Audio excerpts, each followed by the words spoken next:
Now, a man has been arrested on suspicion of criminal damage and dangerous driving after a car collided with the gates of Downing Street this afternoon.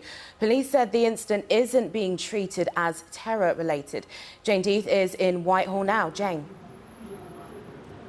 Well, you'd be forgiven for thinking it's business as usual here on Whitehall. The road's been reopened, traffic is flowing, tourists are milling about, people walking home from work.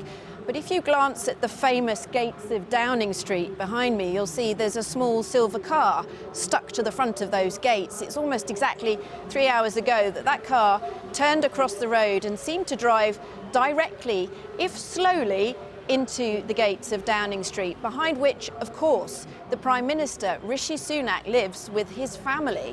Downing Street have confirmed this afternoon that the Prime Minister was in the building when this collision happened.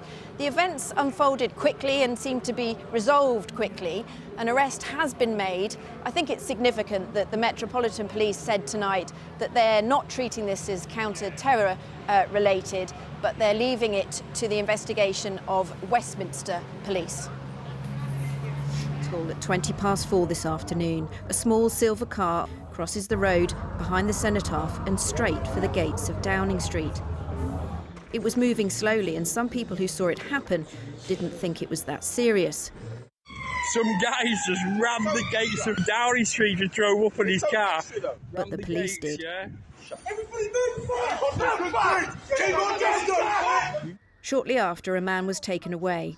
The Metropolitan Police says a man has been arrested on suspicion of criminal damage and dangerous driving, and that he's now in police custody.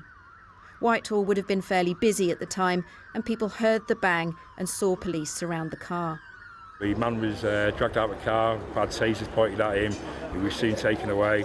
It was, the area was closed down, we had brought with sniffer dogs and the bomb squad and cleared it through, there was no bomb threat, so... Number 10 has confirmed the Prime Minister was in the building when the crash happened, and armoured cars were seen leaving Downing Street by another exit shortly after the incident. Police say inquiries are ongoing to establish the circumstances of events this afternoon, but they also say they're not being treated as terror-related.